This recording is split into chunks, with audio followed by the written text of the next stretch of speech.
तो निश्चित तौर पे ये दूसरा कश्मीर है।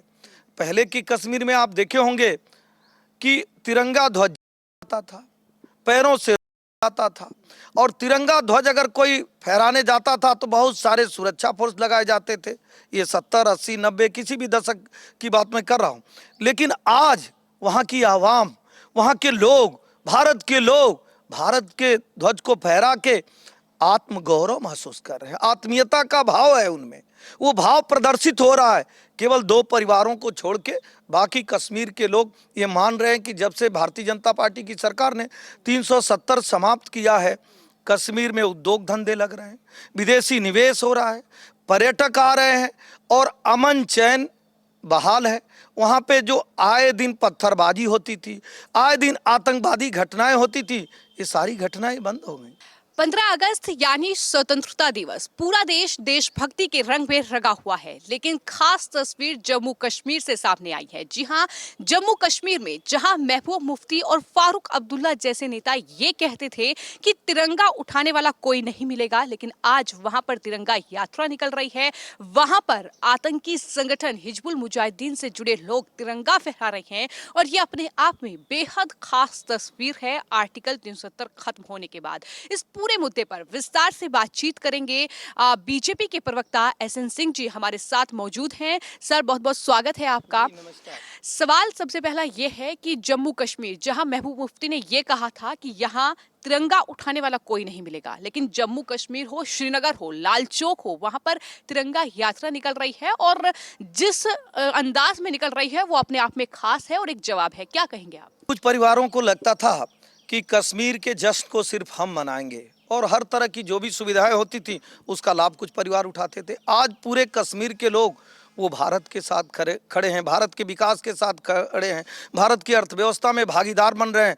तो मुझे लगता है कि ऐसे महबूबा मुफ्ती जो ये बयान देती थी कि जब कभी 370 कश्मीर से समाप्त होगा तो भारत का तिरंगा ध्वज उठाने वाला कोई नहीं बचेगा। आज वहाँ हर घर तिरंगा कार्यक्रम चल रहा है, तो निश्चित तौर पे ऐसे लोगों को तो तकलीफ होगा जो नहीं चाहते थे कि भारत का तिरंगा कश्मीर में फहरे, भारत की आवाज़ कश्मीर की आवाज़ बने।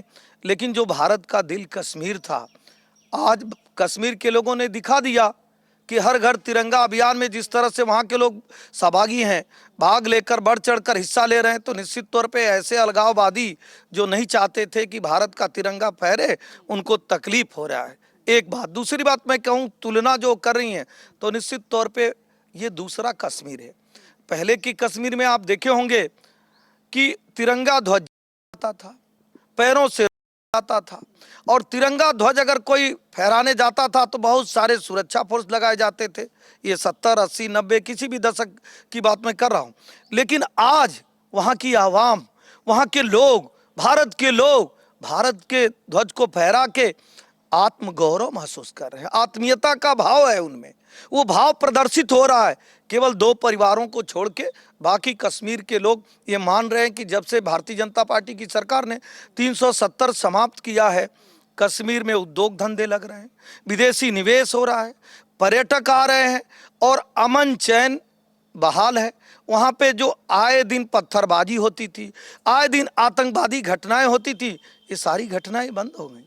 और कश्मीर जो भारत का था, है और रहेगा। हम तो एक आवाज़ देते थे, हम लोग तो गुनगुनाते थे, कहते थे कि जहाँ हुए बलिदान मुखर्जी वो कश्मीर हमारा है।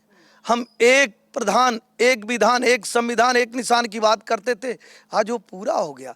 तो मुझे लगता है कि ये खुशी कुछ लोगों को हजम नहीं हो रही, वो नहीं देख पा रहे हैं कि ऐसी खुशी जो नहीं चाहते थे। वो लोग बात करते थे कि जमहूरियत से बात करिए, हुर्रियत से बात करिए, पाकिस्तान से बात करिए। आदरणीय प्रधानमंत्री जी ने तो खुले मंच पे भी कहा और लोकसभा में भी कहा कि हम अपने से बात करेंगे, अपनों से बात करेंगे, हमें पाकिस्तान से और जमहूरियत से बात करने की क्या आवश्यकता है। जो हमारे हैं, थे और रहेंगे, हम उनसे बात करेंगे, उसका समाधान करेंगे, उसका विकास करेंगे, उसके विश्वास को जीतेंगे। और वही विश्वास, वही भरोसा आज आप देखी होंगी कि जहां तिरंगा ध्वज फहराने में भय लगता था, आज शान से वहीं के लोग तिरंगा ध्वज अपने हाथ में लेकर भारत के आन बान शान, तिरंगा जो हमारी पहचान है, हर घर तिरंगा फहराया जा रहा है। एक और आरोप जो लगातार बीजेपी पर लगता रहा है महबूब मुफ्ती और खासतौर पर फारूक अब्दुल्ला उमर अब्दुल्ला के जरिए, वो ये आरोप कि दरअसल बीजेपी जो है वहां पर जबरदस्ती ऐसी तब्दीली जो है वहां पर जम्मू कश्मीर में चाहती है जहां लोगों को कहीं ना कहीं जानबूझकर एक एक उसमें कहीं ना कहीं पिरोया जा रहा है, यानी चाहे तिरंगा यात्रा हो या फिर शोभा यात्रा हो, यानी ये जो बदलाव है ये उन्हें हजम नहीं हो रहा है और आरोप बीजेपी पर लगा। देखिए, इसके लिए थोड़ा सा आपको इतिहास में जानना होगा। पहले भी कश्मीर के लोग, जो कश्मीर के प्रतिनिधित्व जो करते थे राजा हरि सिंह जी, जब सभी देशी रियासतें जिस चीज पर सिग्नेचर कर रही थी उसी पे हस्ताक्षर वो भी किए, लेकिन एक विशेष बात कहते हुए पंडित जवाहरलाल नेहरू जी ने कहा कि नहीं, इसको दूसरे नजरिया से देखा जाएगा। यहाँ की जमहूरियत, यहाँ के लोगों की आवाज के बाद जो है हम ये इस चीज को स्वीकारेंगे और अस्थाई दर्जा देने का कार्य किया गया। शुरुआत हम वहीं से करते हैं, जब जो जनता की आवाज थे, जैसे जनता की आवाज आज चुने हुए प्रतिनिधि हैं, उसी तरह उस समय जनता की आवाज तत्कालीन जो राजा होते थे, जब राजा विलय चाहते हैं, आप क्यों नहीं विलय चाहते हैं, केवल अब्दुल्ला परिवार का एजेंडा सेट करने के लिए पंडित जवाहरलाल नेहरू ने इस तरह की भूल को किया, स्वीकारा, और उसके बाद भी 35 से 370 लागू करना। स्वतः मुझे नहीं लगता है कि कोई जीता हुआ व्यक्ति पंचायत बुलाता है। जब वहाँ के राजा चाह रहे हैं कि हमारा विलय हो जाए, और जब पाकिस्तान वहाँ आक्रमण कर रहा है उसके बाद भी वो कह रहे हैं कि हम चाहते हैं कि हमारा विलय हो जाए, तो आप क्यों देर कर रहे थे, क्यों नहीं चाहते थे कि भारत में उसका विलय? और जब विलय भी आप करते हैं तो आप कहते हैं कि ये अस्थाई विलय नहीं है, ये अस्थाई विलय है। ऐसा करके पंडित जवाहरलाल नेहरू ने बहुत बड़ी भूल की, और हम नहीं कह रहे हैं, ये बहुत बड़े बड़े इतिहासकार, बहुत बड़े बड़े राजनीतिज्ञ और हम सब लोग इस बात को जानते हैं कि अब्दुल्ला परिवार को सेट करने के नाते जवाहरलाल नेहरू जी ने ऐसी भूल की। एक बात। दूसरी बात, अब जब भारतीय जनता पार्टी की सरकार आती है, जो जिसका नारा था कि एक विधान एक प्रधान एक संविधान होना चाहिए, जब 370 हम समाप्त करते हैं, जब हम वहाँ की जनता से बात करते हैं, जब हम वहाँ विकास और रोजगार को देते हैं, 34 साल बाद वहाँ जो है सड़कों पर जो लेकर लोग निकलते हैं, ताजिया 34 साल बाद निकला था, जब उसको लेकर निकलते हैं लोग देखते हैं नहीं ये तो अमन चैन है, एक भरोसा कायम होता है, वो एक विश्वास कायम होता है, उस विश्वास और भरोसे के नाते लोग भागीदार होते हैं। फिर भी आप देख रही होंगी बहुत सारे लोगों को दर्द हो रहा है, छिटपुट कुछ घटनाएं हो जाती हैं तो लोग कहते हैं तो घटनाएं हो रही हैं। प्रतिदिन कश्मीर बंद होता था, प्रतिदिन बैरिकेटिंग होती थी, सेना लगे रहते थे। आज वहाँ पंचायत के चुनाव होते हैं और चुने हुए जनप्रतिनिधि आते हैं, जनता विकास में भागीदार बनती है, जनता भारत को अपनाती है। तो ऐसा कश्मीर जो इस समय भारत के ध्वज को फहरा रहा है, जो ये मान रहा है कि भारत हमारा है, जहाँ भारत का संविधान, भारत की सब चीज़ें लागू हैं। आप देखे होंगे वहाँ पे भारत की बहुत सारी चीज़ें लागू नहीं थी। वहाँ कुछ ऐसे जनजाति, ऐसे समाज थे जिनको अनुसूचित जाति अनुसूचित जनजाति का दर्जा नहीं मिला था, आरक्षण नहीं लागू था। तो बहुत सारी चीज़ों को भारतीय जनता पार्टी ने वो विकास में सहायक बना के लोगों को एक भरोसा दिया। उस भरोसे के साथ वहीं के लोग आज भारत के तिरंगा ध्वज, भारत के आन बान शान मान तिरंगा को अपने घर में फहरा रहे हैं और भारत की आवाज़ बन रहे हैं।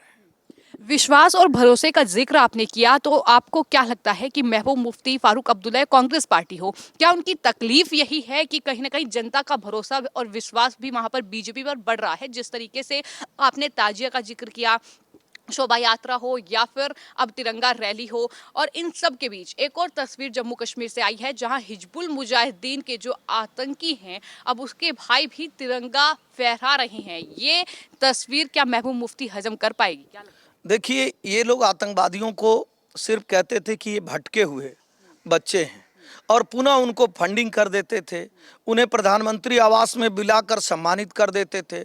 हर विषयों पर यह कहा जाता था कि पहले आप आतंकवादियों से बात करिए।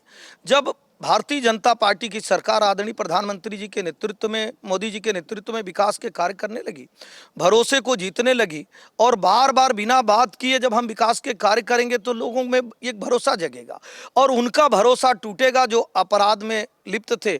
जब उनको लगता है कि भाई 80% लोग उधर चले गए, 90% लोग उधर चले गए, 95% चले गए, तो जो 1-2% ऐसे लोग बचे हुए थे उन्होंने भी विकास के मार्ग को अपनाया।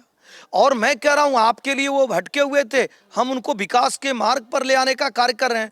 तो जब हम कहीं पे विकास करेंगे, राष्ट्रवाद की अलग जगाएंगे, तो हर आदमी राष्ट्रवाद और विकासवाद के साथ जाना चाहता है। वो तो भारत का हिस्सा था, वो तो भारत का हिस्सा है और भारत का हिस्सा रहेगा। आप उसको स्पेशल दर्जा क्यों देना चाहते थे? क्यों आप भारत के कानून को वहां लागू नहीं करना चाहते थे?